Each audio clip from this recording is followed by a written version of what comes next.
Oh, don't worry, we have a lot of safety appliances for you. We are U.S. Coast Guard inspected and approved.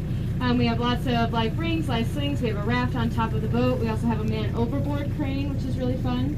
And lots of life preservers, which are located above your heads. They're also located in the very back of the boat, underneath those seats. And also in the very front of the boat, in the bow, are the children life preservers. But please make sure if you have young ones that you accompany them. Right now we're going to have you sit down as we depart the dock. But I'll let you know when it's safe to stand up. You guys can come in front in the bow, but please only 4 people in the bow at a time. We'll make sure that you're rotating through so everyone can get the views up there. But also no smoking or firearms on this vessel.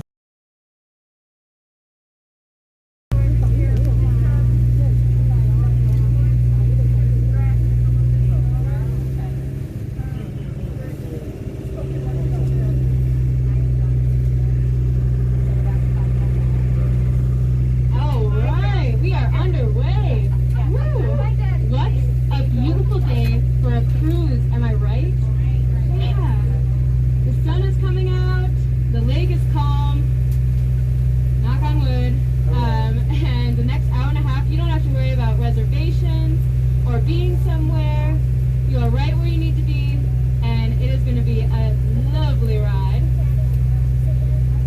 As we come across, we are riding along this beautiful rock wall. This is the golden staircase. When the sun hits that just right, it absolutely lights up this beautiful color. And it's actually part of the Alton Limestone Formation.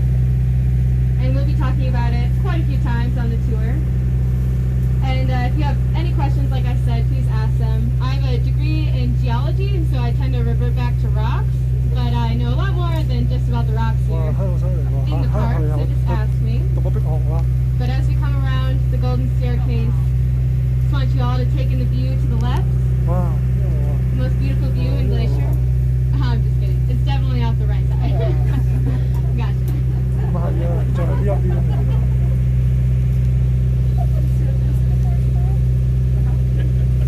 You cannot ask for a better day on the lake. Can I just say that? This valley here is a mega wind tunnel, and so it's very rare to have days like this. We usually have beautiful gusts around 30 miles an hour and reaching up to over 100 miles an hour.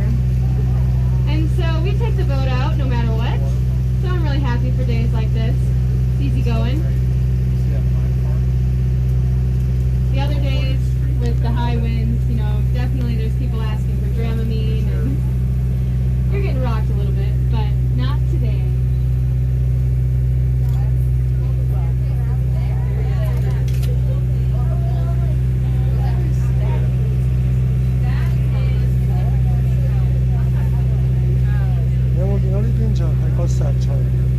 Yeah, this golden staircase formation off the right here, the Alton Limestone, it is quite the rock. It is the oldest sedimentary rock in the world. Yeah, yep.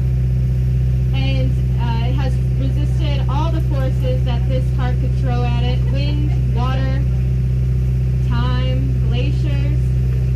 It has a mineral in this formation called dolomite. It's very, very resistive mineral. And so it's actually pretty rare to have islands in glacially carved lakes because those glaciers are such a force of ice and pressure that it just scoops out the bedrock as it goes along. I'll talk more about that later. But we're actually going to get a very up close and personal view of the islands here on this lake, Upper St. Mary. This lake is about 10 miles long, half a mile wide on average, and get this, 300 feet deep on average. Yep. She's deep. And she has an average water temperature of about 46 degrees. Does not get above 50 degrees here, even in the summertime. And that's just because of the depth and the wind and wave action. It's very well, what am I trying to say? Circulated. That's the word. But we're coming up off the left side of the boat. This will be Wild Goose Island. How many people have been on Going to the Sun Road so far? Raise your hand. Oh, nice. How many people have driven all the way through?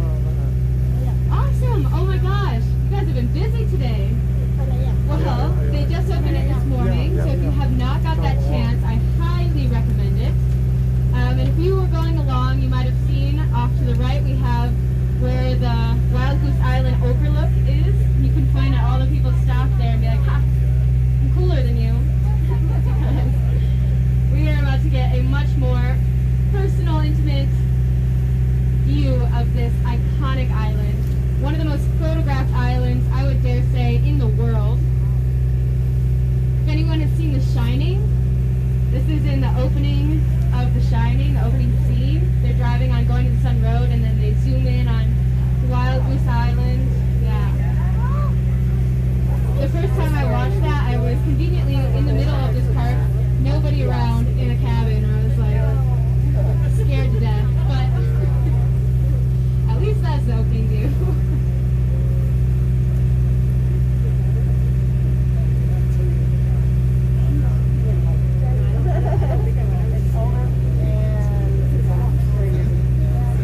I think the reason this place is so iconic is one, it's kind of an anomaly. Here, there's a tiny little rock jutting out with beautiful plants on it. And then it's just framed by these amazing mountains. All these mountains you can tell have been carved out by the water, the glaciers, wind. And this little island just stood against all those forces as well. Part of that Alton limestone. And then you have these very tough plants that survive in this windy, windy area. And as we go by, I'll slow the boat down.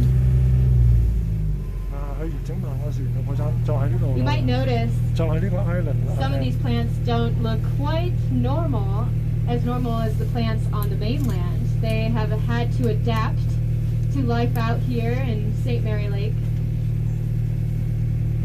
And as we go by, someone shout out some strange things about the trees that they noticed.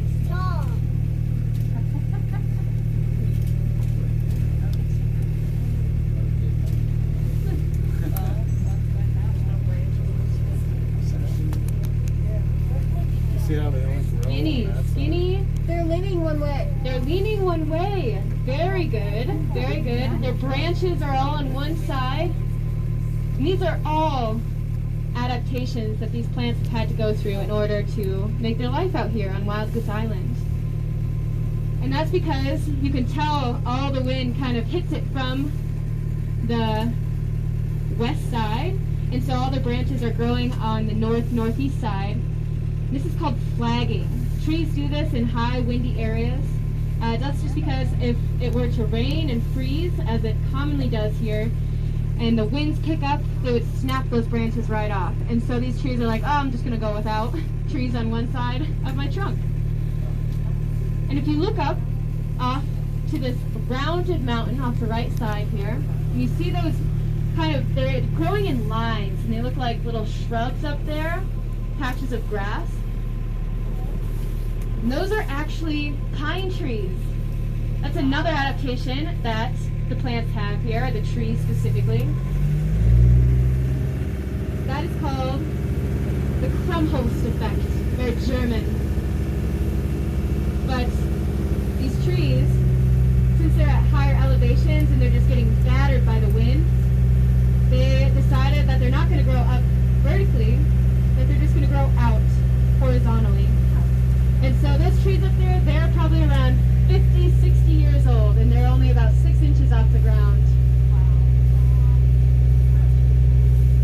So the species here have had to adapt to thrive in this environment, but they have done a spectacular job, splendid job. And you know, life here in Glacier always finds a way.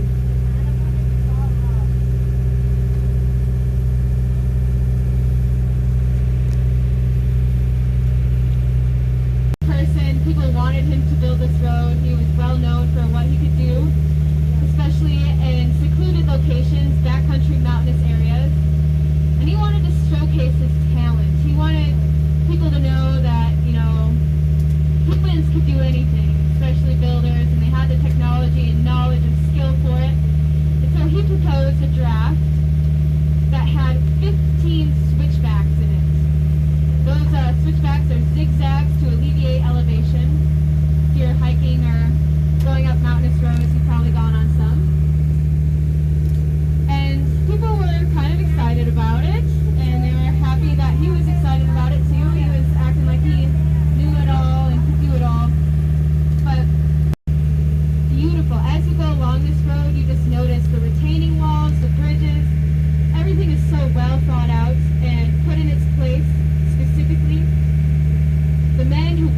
small. They were rough and tough men.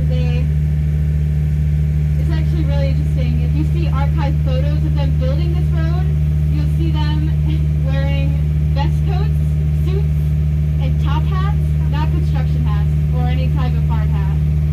And they would tie themselves off with a little dinky rope and have their friends lower them down hundreds of feet over the cliff faces and hand-place dynamite in the most specific of areas so they could minimize their impact. And then they had to hope that their friends liked them enough to pull them up in time before the dynamite went off. So, all that in only 10 years, and they gave us such a beautiful road.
And so layer by layer by layer, the sea filled up with sediment.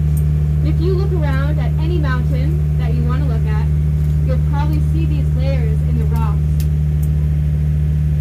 And so this was the Belt Sea. It gave us these beautiful rocks we're looking at. And the red rocks, most of them are off to our right, because that is the formation. This was a time these red rocks were formed when the water levels in the sea were very low. And there was a lot of oxygen reaching the seafloor and pretty much oxidizing the iron in those rocks. There's also times with very high water levels. And you might notice on the shores, especially when we come into the dock, that there's a lot of green colored rocks, almost blue, grayish colors, and these are from those high water level times. There was really no oxygen getting to the seafloor, to those rocks, and through a lot of chemical reactions, it turned these rocks a beautiful bright green color. So if you fast forward, the sea is gone, it's drained, and over on the west coast, if I have anyone from the west coast, there was a nice big old oceanic plate that collided and smashed into the North American plate over by the Washington area. And it caused so much tension here in Glacier National Park that the mountains that are surrounding us right now in this valley, they started about 50 miles ahead of us, and from this tectonic event they were shoved up and over to where they're at right now and to the elevations they're at right now. This was the Lewis overthrust. So we have our rocks, we have our mountains. How did we get these beautiful U-shaped valleys that are surrounding us, and we're floating in one right now? It's in the name. Glaciers! Glaciers! Glacier National Park. But not the small glaciers that are in the park today. These glaciers were absolutely massive. They formed about 20,000 years ago, and they filled up these valleys top to bottom. Huge, huge, moving rivers of ice. And the one that carved out this valley, it started in front of us. There's a beautiful horn. I'll turn the boat real quick.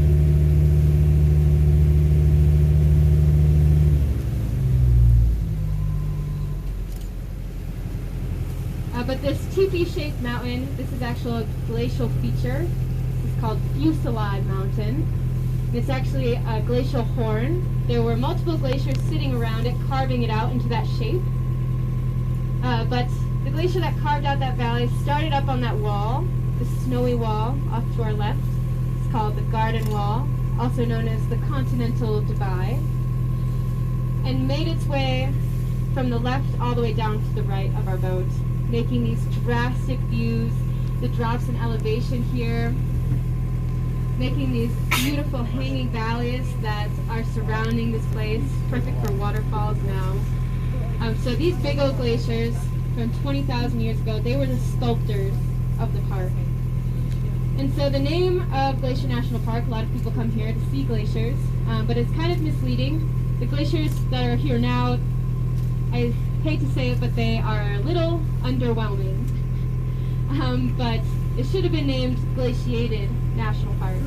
That's just because it's named because of the glacial features here and all that those big old glaciers did for us. But we'll see Glacier on our way back. You guys, we are pulling into the dock. You are all seated, and I ask you all to remain seated until we get to the dock. If you would like to do the small hike, I say hike, but it's more of a nice little walk, about 400 yards to the Bering Falls. It's very beautiful. It's definitely optional, but I highly recommend it. It's a beautiful day. It's a nice little stroll and a beautiful destination. But we'll be here waiting for you. We won't go anywhere. And we're a little bit early, but you have until 5 o'clock. It's 4:30 right now. You have until 5 o'clock to be back at the boats here. The Joy too, she'll be coming around. You guys can take either boat back, so I ask you all to take all your belongings with you. And when you come back, you can get on either boat. But Bering Falls, you'll get off our docks here and you'll go to the right. If you don't reach the falls within 5 to 10 minutes, you are going the wrong way. Don't go left, go right. Oh, and there's a little loon who's gonna mess up my docking here. I'm just kidding. We're gonna thread the needle between them. But yeah, just stay seated. I'll get the lines on, and I'll answer any questions that you have about the hike. And yeah, I hope you have a good time. Enjoy the falls, or just enjoy the sunshine.